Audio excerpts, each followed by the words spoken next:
बिस्मिल्लाहिर्रहमानिर्रहीम। अस्सलाम वालेकुम एवरीवन। जी तो सबका क्या हाल चाल।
सरकारों का बगैर इलाज करे दिल्ली का, ये रस देने वाली नहीं है।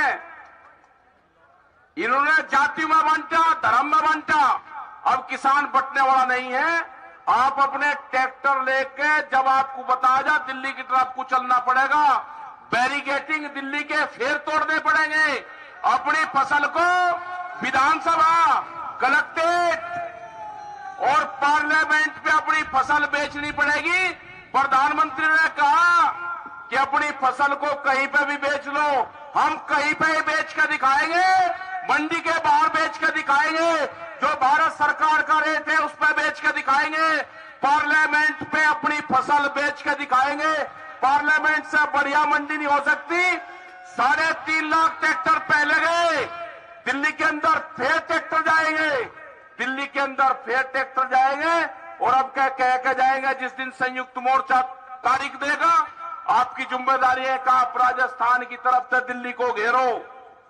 पूरी तरफ से दिल्ली घिर चुकी है, पूरे देश में आंदोलन शुरू हो चुके हैं। आपको जागना पड़ेगा। और जो खास करके मेरे जो युवा साथी हैं, उनकी जिम्मेदारी, बड़ी उनकी जिम्मेदारी है कि आप चलो, बढ़ो, जागो, उठो और लड़ो।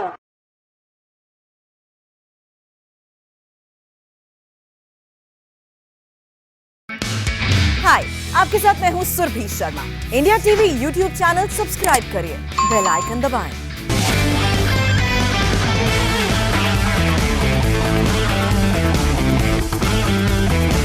नमस्कार। आज की बात में आज की सबसे बड़ी खबर, आज की सबसे बुरी खबर। पिछले 24 घंटे में कोरोना के केसेस में इस साल का सबसे बड़ा इजाफा हुआ है, सबसे बड़ा उछाल आया है। पिछले 24 घंटे में कोरोना के करीब 40,000 केसेस सामने आए हैं। इस साल में एक दिन में कोरोना वायरस के इतने केसेस पहली बार आए हैं।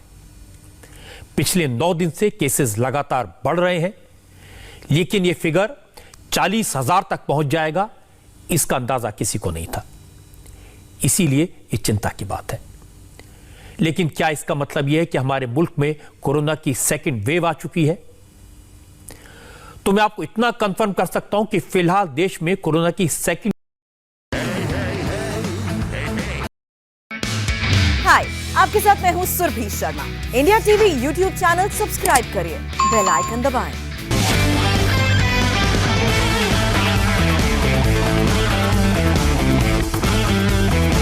नमस्कार। आज की बात में आज की सबसे बड़ी खबर, आज की सबसे बुरी खबर। पिछले 24 घंटे में कोरोना के केसेस में इस साल का सबसे बड़ा इजाफा हुआ है, सबसे बड़ा उछाल आया है। पिछले 24 घंटे में कोरोना के करीब 40,000 केसेस सामने आए हैं। इस साल में एक दिन में कोरोना वायरस के इतने केसेस पहली बार आए हैं। पिछले 9 दिन से केसेस लगातार बढ़ रहे हैं, लेकिन यह फिगर 40,000 तक पहुंच जाएगा, इसका अंदाजा किसी को नहीं था। इसीलिए ये चिंता की बात है। लेकिन क्या इसका मतलब यह है कि हमारे मुल्क में कोरोना की सेकंड वेव आ चुकी है? तो मैं आपको इतना कंफर्म कर सकता हूं कि फिलहाल देश में कोरोना की सेकंड वेव जैसी कोई बात नहीं है। सेकंड वेव आई है, लेकिन सिर्फ महाराष्ट्र में। सिर्फ महाराष्ट्र में कोरोना की सेकंड वेव शुरू होने की खबर मिल रही है। फिगर्स फिर से पिछले साल जैसा ट्रेंड शो कर रहे हैं। इसीलिए महाराष्ट्र में सबसे ज्यादा खतरा है, सबसे ज्यादा सावधानी की जरूरत है। आप सुनकर हैरान हो जाएंगे कि देश में रोजाना कोरोना के जितने भी केसेस मिल रहे हैं, उनमें से 2/3, 2/3 से ज्यादा सिर्फ महाराष्ट्र में होते हैं। और ये महाराष्ट्र के लोगों के लिए रेड अलर्ट है, चेतावनी है। अगर अभी न सुधरे तो फिर पिछले साल सितंबर जैसे हालात हो सकते हैं, जब लॉकडाउन लगा था, जब हॉस्पिटल में जगह नहीं थी, जब लाशों के ढेर लग रहे थे। और यह चेतावनी दी CSIR के DG शेखर मांडे ने। CSIR की बात पर गौर करना इसलिए जरूरी है क्योंकि CSIR पूरे देश में बीमारियों के पैटर्न पर नजर रखता है। कोरोना किस स्ट्रेन के केसेस कहां ज्यादा आ रहे हैं, किस इलाके में कोरोना के फैलने का पैटर्न क्या है, CSIR फिगर्स के आधार पर, आंकड़ों के आधार पर इन सवालों के साइंटिफिक जवाब तैयार करता है और फिर रिसर्च के बेसिस पर सरकार को आगे की रणनीति बनाने की सलाह देता है। इसलिए CSIR का यह कहना कि महाराष्ट्र में कोरोना की सेकंड वेव आई है, बहुत ही परेशान करने वाली बात है। ज़्यादातर नंबर आज के दिन भी अगर हम लोग देखें तो 1 या 2 राज्यों से ज़्यादातर नंबर हमें पाए जाते हैं। जैसे कि महाराष्ट्र है, महाराष्ट्र में नंबर काफ़ी हद तक बढ़ चुका है और ये ज़रूर चिंताजनक है। लेकिन बाकी राज्यों में अगर देखी जाए, कई सारे राज्यों में नंबर इतना नहीं बढ़ रहा है जिस तरह महाराष्ट्र में बढ़ रहा है। तो इसलिए चिंता करने की ज़रूरत है, लेकिन वो चिंता सीमित होनी चाहिए जिन राज्यों में नंबर बढ़ रहे हैं। टेक्निकली पूरे भारतवर्ष में देखें तो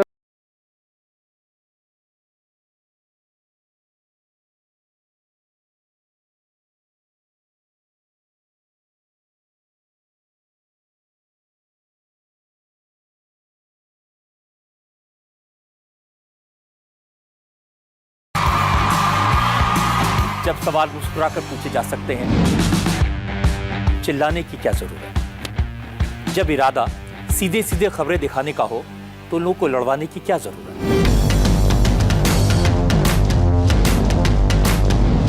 इसीलिए मैंने इंडिया टीवी पर इन सारी बातों को ध्यान रखा, खबरों में, कमेंट्स में, सवालों में, न कि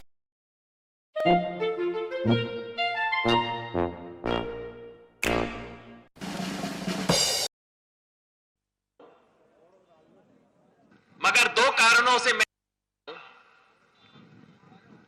दो कारणों से मैं इसके बारे में विस्तार से नहीं बताऊंगा। पहला तो ये कि मेरे बाद घुटना, कंधा या कमर, चाहे जैसा हो दर्द, डॉक्टर ऑर्थो आपको देता है दर्द से पूरी आजादी, एक भरपूर जिंदगी।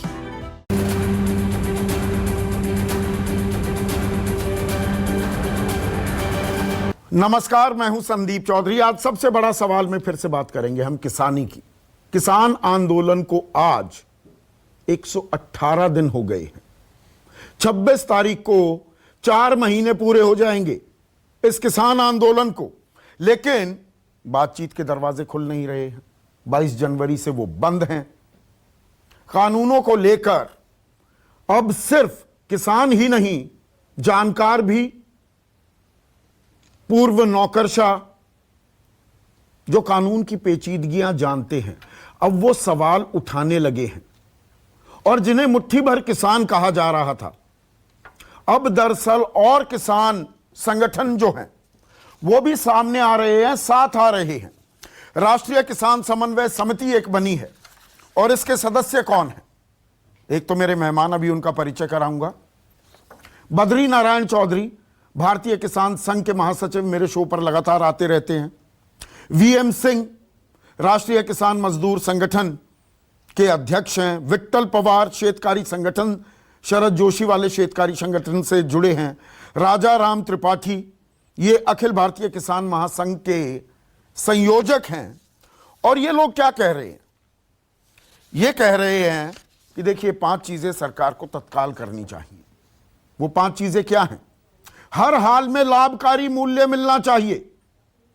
पहले तो न्यूनतम समर्थन जो मूल्य है उसको कानूनी जामा पहनाइए। और न्यूनतम समर्थन मूल्य शब्द ही न्यूनतम है, वो दरअसल लाभकारी मूल्य नहीं है। मिलना तो लाभकारी मूल्य चाहिए, लेकिन पहले न्यूनतम समर्थन मूल्य को कानूनी जामा पहनाओ। निजी व्यापारियों का राज्य और केंद्र स्तर पर रजिस्ट्रेशन, पंजीकरण होना चाहिए। निजी व्यापारियों की बैंक सिक्योरिटी हो जो सार्वजनिक हो।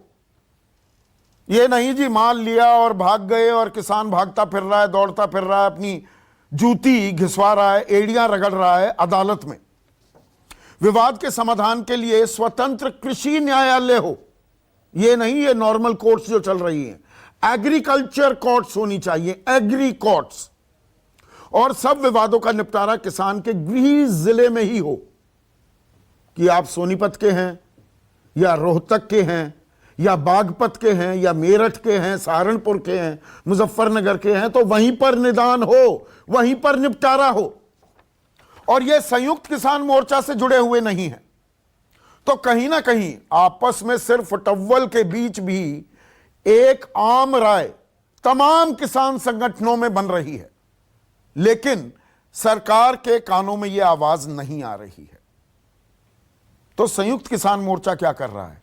एक प्रतीकों की राजनीति हावी हो रही है ना हमारे देश में पिछले कुछ सालों में। हर कोई बापू यानी कि महात्मा गांधी, सरदार पटेल, बाबा साहिब भीमराव अंबेडकर, इन्हें हथियाने की होड़ लगी हुई है। अब किसान आंदोलनकारियों ने भी इससे लगता है सबक लिया है। आज 23 तारीख है, 23 मार्च। आज से 91 साल पहले भगत सिंह, राजगुरु और सुखदेव, इस देश के सच्चे सपूत, सही मायने में शहीद। ये शहीद शब्द भी ना आजकल हम किसी के लिए भी इस्तेमाल करते हैं। सही मायने में शहीद थे भगत सिंह। उनकी उम्र सिर्फ 23.5 साल थी। 23.5 साल फांसी पर लटक गए देश की आजादी के लिए लाहौर की जेल में 1930, आज से 91 साल पहले। तो आज किसान आंदोलनकारियों ने, ये मैं आपको तस्वीरें दिखा रहा हूं, शहीदी दिवस मनाया और पीले रंग की पगड़ियां पहनी जैसे भगत सिंह पहना करते थे।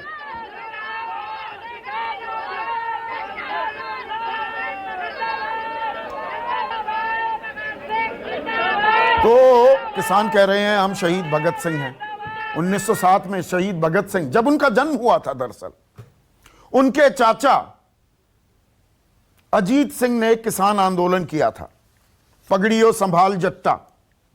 आज की तारीख में किसान पगड़ी संभाल का भी नारा बुलंद किया गया। यह पगड़ी से किसान आंदोलन, यह लड़ाई जोड़ी जा रही है। पगड़ी का अपमान किया गया है, यह किसान कह रहे हैं। और इसीलिए देश के अलग अलग हिस्सों में आज शहीदी दिवस मनाया गया। जयपुर में भी एक महापंचायत की गई। राकेश टिकैत, युद्धवीर सिंह, ये तमाम लोग वहां पर थे, योगेंद्र यादव। आंधी भी हुई, बरसात भी हुई, टेंट को भी नुकसान पहुंचा। भाषण थोड़ा छोटा करना पड़ा किसान नेताओं को, लेकिन उन्होंने वहां पर क्या कहा कि आज का सच क्या है इस कानून को लेकर, और या मैं कहूं इन कानूनों को लेकर, उसका सच, सबक और संकल्प हमें ध्यान रखने की जरूरत है। शहीदों से सबक लेने की जरूरत है। आज विपक्ष संसद में नहीं बैठा, वो दरअसल बॉर्डरों पर बैठा है। और पहले ही दिन से जो भी हम न्यूज 24 पर चर्चा करते हैं, हम इसे एक विशुद्ध गैर राजनीतिक आंदोलन मानते हैं। सरकार लगातार कहती रही है कि किसानों को बरगलाया जा रहा है, गुमराह किया जा रहा है, भड़काया जा रहा है। विपक्ष कर रहा है। ये हमारा साफ मानना है, विपक्ष इस किसान आंदोलन को मजबूत होता देख इनके कांधे से अपनी राजनीति करने की फिराक में था। हालांकि किसान नेताओं ने विपक्ष के नेताओं को अपने साथ मंच तो साझा नहीं करने दिया, लेकिन वोट की चोट करने निकल पड़े तो आरोप तो लगेंगे, सवाल तो पूछे जाएंगे कि आप भी राजनीतिक हो गए हैं क्या। और बात सिर्फ एमएसपी की नहीं है कि भाई ये कागजी आपने एमएसपी दे दी, तो संसद बिल्कुल नकारा और बेकार हो जाती है। संसद और सड़क में रिश्ता है, वो आज याद रखने की इसलिए जरूरत है कि आज इस देश में विपक्ष संसद में नहीं बैठा।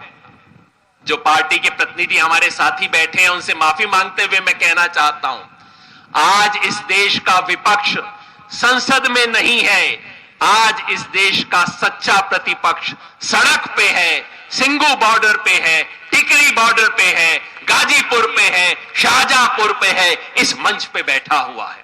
सरकारों का बगैर इलाज करे दिल्ली का, ये रस देने वाली नहीं है। इन्होंने जाति में बांटा, धर्म में बांटा, अब किसान बटने वाला नहीं है।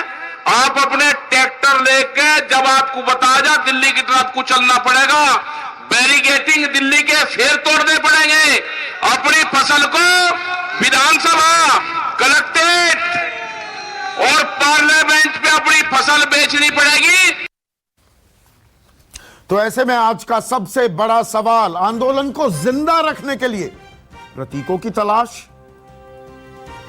और किसानों को अब भी समाधान की आस।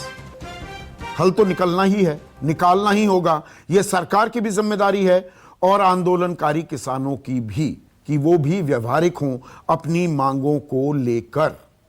चर्चा में मेरे साथ बीजेपी की तरफ से उनके किसान मोर्चा के उपाध्यक्ष नरेश सिरोही, बीजेपी के अहम घटक हैं एलजेपी, उनके नेशनल वाइस प्रेसिडेंट और मुख्य प्रवक्ता ए.के. वाजपेयी, कांग्रेस की राष्ट्रीय प्रवक्ता अलका लांबा मेरे साथ चर्चा में हैं, और दो किसान नेता शिव कुमार, प्यार से, आदर से, सम्मान से इन्हें कक्का जी कहते हैं, और धर्मेंद्र मलिक, इस आंदोलन के एक और चेहरा। और पगड़ी बिल्कुल शहीद भगत सिंह वाले स्टाइल में नहीं बांधी धर्मेंद्र मलिक आपने, पगड़ी तो वही है पर स्टाइल थोड़ा डिफरेंट हो गया। ये हमारा वाला है जी। हाँ, ये मुजफ्फरनगर वाला तरीका है। पर शिव कुमार कक्का जी तो प्रतीक तलाशने लगे।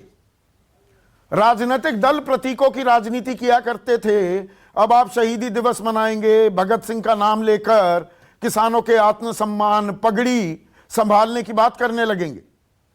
मतलब पूरी तरह से राजनेता हो गए आप। देखिए आदरणीय संदीप जी, भगत सिंह पूरे देश और दुनिया के थे, हमारे भी हैं, हमारे बीच के हैं, किसान के बेटे थे, उनके चाचा ने किसान मूवमेंट को लंबा खड़ा किया था, वो सबसे पहले तो हमारे हैं, पूरे देश के हैं। तो उनका शहादत मनाना, 26 जनवरी का त्योहार मनाना, ये सब भी हम तो भी देश के हिस्सा है, किसान भी मनाते आए हैं। अब चूंकि आंदोलन चल रहा है, वो एक साथ में है, तो एक साथ मिलकर शहीदी दिवस मना रहे हैं। और मेरा ये मानना है कि जब जब सत्ताधीश अत्याचारी, दुराचारी, व्यभिचारी, अनाचारी, अलोकतांत्रिक पैदा हो, ऐसे विशेष मौसम में क्रांतिकारी जन्म लेते हैं। और ये मौसम आ चुका है, अब ये क्रांतिकारियों फौज भगत सिंह की शहादत दिवस पर ये शपथ ले रही है कि हम इतने दिनों से यहाँ बैठे हुए हैं, हमारे साथ क्या क्या नहीं हुआ है, पर सरकार हमसे वार्ता को तैयार नहीं है। वार्ता से हल निकलेगा, ये बात बिल्कुल सही है, आप सही कह रहे हैं। आपने किसान मूवमेंट में बहुत बारीकी से, बड़ी स्पष्टता के साथ विषय रखे हैं और आज भी आप रख रहे हैं। आदरणीय, हम लोगों को मजबूर किया जा रहा है, हमको क्या क्या कहा ये आप सब जानते हैं, पर प्रतीक हमारे भी तो है, हम भी तो उन्हीं में से निकले हैं, वो हमारे हैं। अगर हम प्रतीक नहीं मनाएंगे तो तब भी तो हमारे कटघरे में खड़ा किया जाएगा। ये भगत सिंह जी का शहीद दिवस था, किसानों को होश ही हवास नहीं रहा है, इन्होंने कुछ किया ही नहीं है।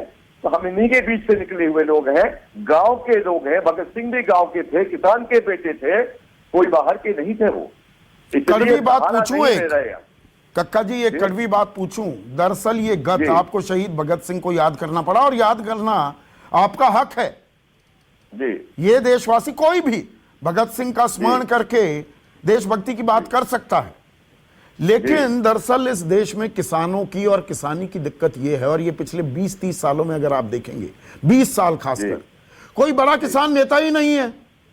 किसानों की बातें सेंटर स्टेज पर आती ही नहीं है। वो जमाने चले गए। महेंद्र सिंह टिकैत तो खैर राजनीतिक नहीं थे, देवीलाल हों, प्रकाश सिंह बादल भी अभी भी चाहे वो जिंदा हैं, लेकिन किसानी की बातें हैं वो 20 साल से पीछे हट गई हैं। या चौधरी चरण सिंह, ये तमाम जो नेता थे, या आजादी से पहले अगर हम देखें तो चंपारण में नील सत्याग्रह, नील के खिलाफ, नील की खेती के खिलाफ सत्याग्रह करने वाले राष्ट्रपिता महात्मा गांधी, फिर खेड़ा सत्याग्रह हुआ 1918 में, बारदोली 1922 में, अकाली दल बना 1920 में किसानी के मुद्दे पर। आज किसानी के मुद्दों को स्पष्टता से, धीरता से, गंभीरता से उठाने वाला ही कोई नहीं है। यह भी एक हकीकत है ना। आदरणीय संदीप जी, मैं बचपन से एक बात सोचता था कि 73 साल हो रहे हैं आजादी के, किसान एकजुट क्यों नहीं है। हमारी मांगे जो भी है, मगर इस पूरे आंदोलन ने देश के किसानों को एकजुट किया है। ये हमारा सबसे बड़ा अचीवमेंट है। आज देश एक, पूरा देश का किसान एकजुट हुआ है इन मांगों को लेकर। ये काले कहां एकजुट हुआ है? मांगे आप जैसी ही हैं, राष्ट्रीय किसान समन्वय समिति की भी, लेकिन वो आपसे अलग हैं। वीएम सिंह आपके साथ थे, अलग हैं। बद्री नारायण चौधरी एमएसपी पर आपके सुर में सुर मिलाते हैं। भारतीय किसान संघ दावा करता है हमारे 30 लाख कार्यकर्ता हैं उनके संगठन में। वो बातें आपकी ही कर रहे हैं, पर आपको कहते हैं कि आप तो स्वयंभू नेता बन गए। देखिए, आज की तारीख में भीड़ बॉर्डर पर कम हो रही है तो आप प्रतीक तलाशने लगे। रास्ते अलग अलग आदरणीय हो सकते हैं, हम सबका लक्ष्य एक है। हम सब आपस में भाई हैं, हमें एकता है, कोई दिक्कत नहीं है। हमारे दिल में, जहन में एक बात है कि किसान का भला हो, कैसे हो, चाहे वो किसी के माध्यम से हो। हम स्वयंभू नहीं बनना चाहते, हम किसान की पीड़ा को दूर करना चाहते हैं। अब क्या हम स्वयंभू बनेंगे और स्वयंभू बन के क्या करेंगे? इस देश का किसान, आपने ही बताए हैं आंकड़े की 5 लाख, तो रिकॉर्ड ब्यूरो बता रहा है, पर 20 लाख के आंकड़े हैं जो सरकार के पास नहीं है। जिन्होंने आत्महत्या कर ली, 4 लाख कहता है एनसीआरबी। जी हाँ। तो इस आंदोलन से मैं तो ये मानता हूं पर्सनली कि सबसे बड़ा अचीवमेंट ये है कि पूरा देश का किसान के जहन में एक बात है, पूरी ताकत से, पूरी शिद्दत के साथ वो आज किसी भी रूप में खड़ा हो, पर सबका लक्ष्य एक है, और वो कुल मिलाकर फिलहाल किसान के कल्याण की बात कर रहे हैं। सबका लक्ष्य एक ही है। नरेश सिरोही, यहां पर अब ये भी बता दूं, जो ये राष्ट्रीय किसान समन्वय समिति है, नरेश सिरोही की पहल पर ये किया गया है। तो मांगे तो आप दोनों की बिल्कुल एक जैसी हैं, अलहदा तो कुछ भी नहीं है।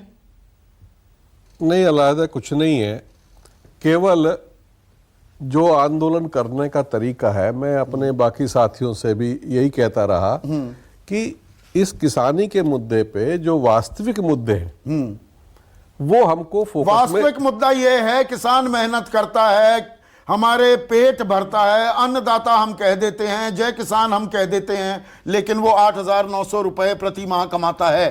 ये दुनिया को पता लगना चाहिए कि किसान घाटे की खेती कर रहा है, और संदीप कर रहा है कि करवाई जा रही है। किसानी से हटाकर मजदूर बनाने की भी नीति पर चल रही है क्या सरकार? और सिर्फ ये सरकार नहीं, पुरानी सरकारें भी, ये कई सालों से ये नीति चल रही है। ये पिछले 70 सालों से किसान के साथ जो अन्याय हुआ है, ये उसी का परिणाम है कि देश का किसान सड़कों पे है।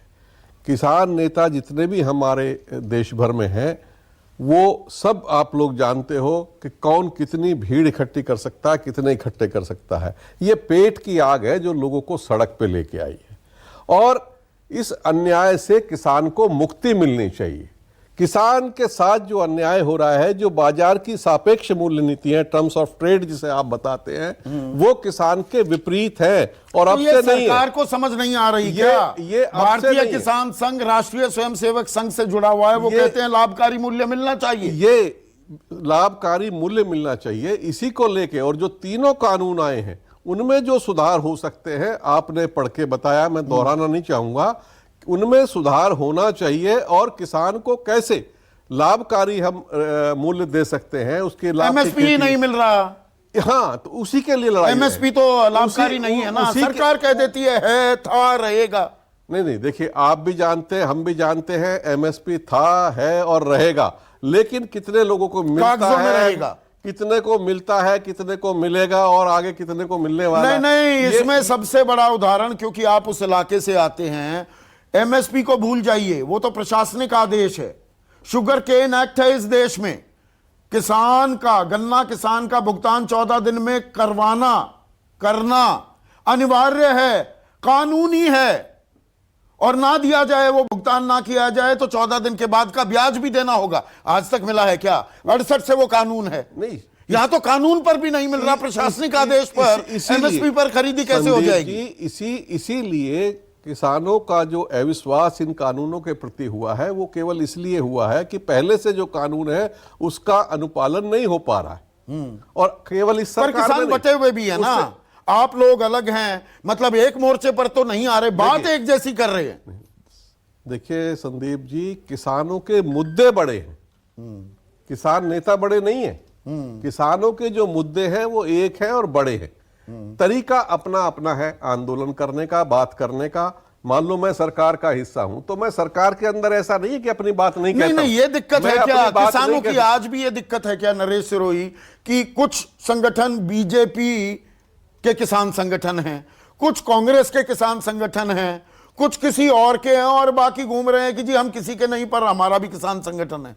देखिए, संगठन किसी के भी हो, राजनीतिक दल के भी हों, मैं तो बीजेपी से जुड़ा हुआ हूं, और किसान क्रेडिट कार्ड से लेके, जैविक खेती से लेके, किसान चैनल से लेके, तमाम ऐसे बहुत सारी योजनाएं हैं जो हमने सरकार में रह के अपनी सरकार से फलीभूत किसान संगठन के अध्यक्ष तक आने को तैयार नहीं होते। बीजेपी के किसान संगठन के, किसान मोर्चा के अध्यक्ष कितनी बार सवालों का सामना करने को तैयार हुए?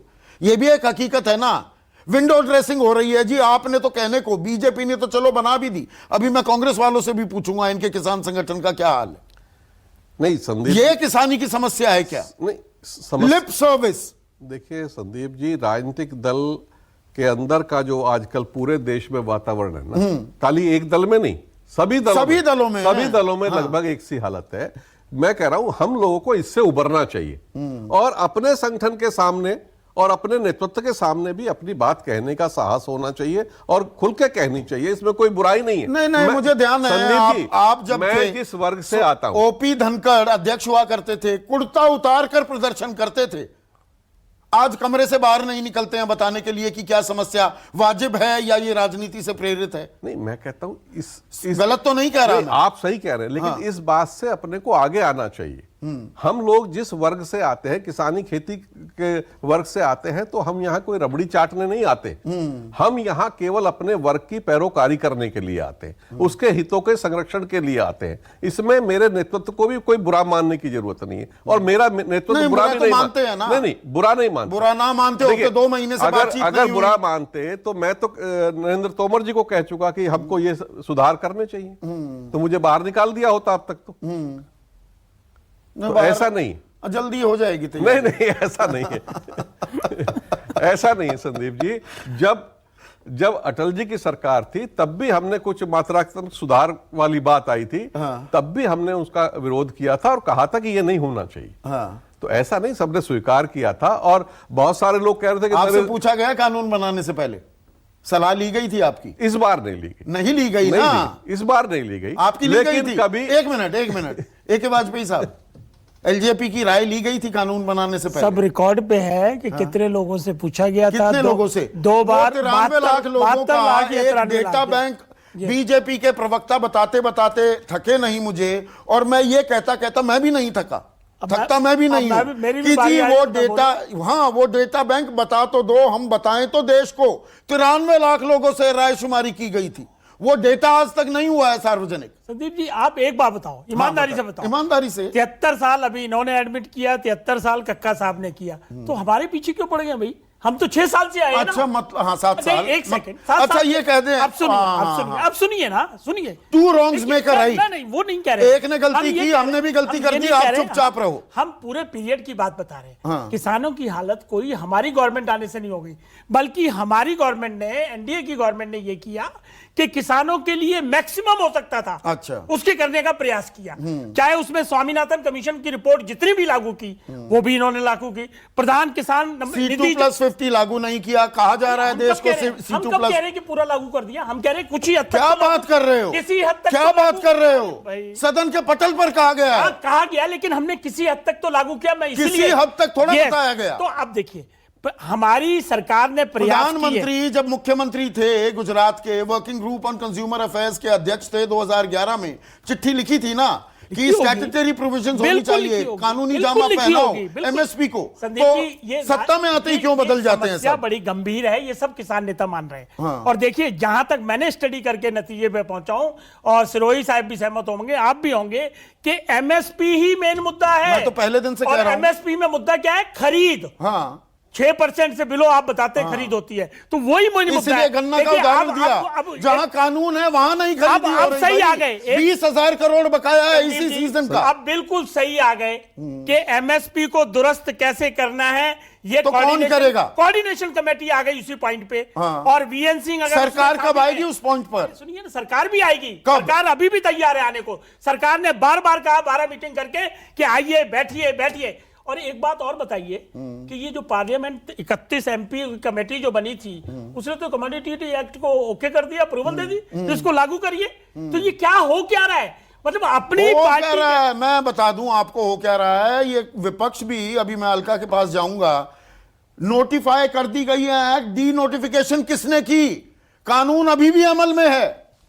नहीं, कानून अमल में नहीं है, स्टे लगा हुआ है। अमल में है। नहीं, मतलब राज्यों ने डी नोटिफाई तो करके नोटिफाइड हो गया, नोटिफाई हो गया ना। That's all right, but because of the supreme अभी तो वो तात्कालिक स्टे है, पर वो लागू तो है ना। दरअसल लागू है, लेकिन बिकॉज ऑफ स्टे रुका हुआ है। बिल्कुल सही बात है, लागू है, लेकिन नहीं, ये जो बारीकी है ये समझाना जरूरी है ना। हाँ, बिल्कुल समझाइए। हाँ। लेकिन आपकी डिबेट बहुत अच्छी है, एमएसपी पे आइए, और जो कोऑर्डिनेशन कमेटी की बात आपने बताई है, और ये उसी तरफ, उसी दिशा में जा रही है। और इन किसान नेताओं को जो बॉर्डर पे बैठे हैं, उनको भी उसी लाइन में जाएंगे तो रास्ता निकलेगा। देखिए, लाभकारी मूल का रास्ता भी नहीं, थकाने की रणनीति है सरकार कोई रणनीति नहीं। देखिए, ना प्रधानमंत्री को इतना हल्के मत लीजिए, प्रधानमंत्री को इतना हल्के मत लीजिए। पार्लियामेंट बहुत बड़ी बड़ी खबरें हैं इस देश में। नहीं भाई, नहीं, पार्लियामेंट के फ्लोर पे मीडिया का नैरेटिव बदलने में 1 सेकंड लगता है। यहां पर करोड़ों किसान, 2/3 जनसंख्या जिससे प्रभावित होती है, वो मुद्दा नहीं है। धीरे धीरे वो गौण हो जाएगा, तो थक जाएंगे। भाई, किसने गौण कर दिया? अच्छा। भाई, सरकार एक एक के घर तो नहीं जाएगी, 12 नहीं, अभी तो चुनाव अभी भी तैयार है, अभी चुनाव लड़ने हैं। कानूनों का प्रचार प्रसार नहीं होना। नरेंद्र सिंह तोमर जी प्रचार में नहीं है कहीं भी। असम में उनको आप कॉल करिए, उन्हें प्रभार दिया गया है। कितनी देर लगती है? ये इच्छा तो जाहिर करें, इच्छा जाहिर करेंगे। लेकिन मैं फिर वही बात कहूंगा कि एमएसपी पे आइए, सुधारवादी पे आइए, सरकार उसके लिए तत्पर होगी, फौरन तैयार होगी, बिकॉज प्रधानमंत्री ने पार्लियामेंट के फ्लोर पे कहा हुआ है। संदीप जी, हमने जो है समन्वय समिति में जो बाकी स्टेक होल्डर हैं, इस बार उनको भी बुलाया है, क्योंकि एक व्यापारी भी बुलाए। उसमें जो बाकी स्टेक होल्डर है, उसमें व्यापारी भी है, फूड प्रोसेसिंग इंडस्ट्री वाले भी हैं, ट्रांसपोर्ट भी है, उपभोक्ता भी है। जो उपभोक्ता फोरम है, जो ग्राहक पंचायत है, उसके संगठन मंत्री को मैं आ रहा हूं धर्मेंद्र, सबको हमने बुलाया कि ताकि आप बैठो और जो इन तीनों कानूनों से क्या क्या प्रभाव पड़ने वाले खुल के चर्चा करो। इस देश के सेफ्टी वॉल्व थियरी कर रहे हैं। नहीं, कृषि, वो जैसे 1885 में कांग्रेस बनी थी ना, कि लोगों की नाराजगी की एक सेफ्टी वॉल्व बन जाए। नहीं, तो ये राष्ट्रीय किसान समन्वय समिति सेफ्टी वॉल्व तो नहीं है, प्रेशर कुकर। संदीप जी, आप हमारी नियत पे शक नहीं कर। नहीं, मैं तो सवाल पूछता हूं। नहीं, सवाल मैं सारे पूछूंगा। ये सेफ्टी वॉल नहीं है, सेफ्टी वॉल नहीं है, बिल्कुल नहीं है। हाँ, अलका लांबा, आप बीच में बोलना चाह रही थी, पर मेरा सवाल जो है ना, आज ये प्रतीकों की राजनीति भी करनी पड़ रही है। दरअसल इस देश में किसानी का आलम यह है, कोई बड़ा किसान नेता नहीं रहा, क्योंकि किसानी कभी प्राथमिकता किसी भी सरकार की नहीं रही। अब आप भी किसानों की आवाज बुलंद करने लगी हैं, तो आपका वो किसान संगठन, उसका हाल क्या है? 2-2 3-3 साल बिना अध्यक्ष के भी रहा, फिर अध्यक्ष बना, उसको कोई और जिम्मेदारी दे दी। मैं नाना पटोले की बात कर रहा हूं, गलत तो नहीं कह रहा।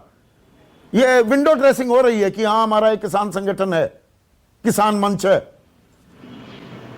देखिए संदीप जी, बहुत से किसान संगठन ये 3 कृषि कानून आने से पहले अपने अपने स्तर पर लड़ाई को लड़ते रहे, लेकिन जब ये 3 कृषि कानून आए और दिल्ली की दहलीज तक किसान पहुंचा, तो जो किसान संगठन 400 का जिक्र तो आज किया जा रहा है, 40 संगठनों से तो सरकार 11 मीटिंग कर चुकी है। उसके बाद आप देखिए हर किसान संगठन पूरी तरह से मुस्तैद हो गया, क्योंकि समझ आ गया अब ये 3 कृषि कानून के बाद जान पर बन आई है, डेथ वारंट तक कहा जाने लगा।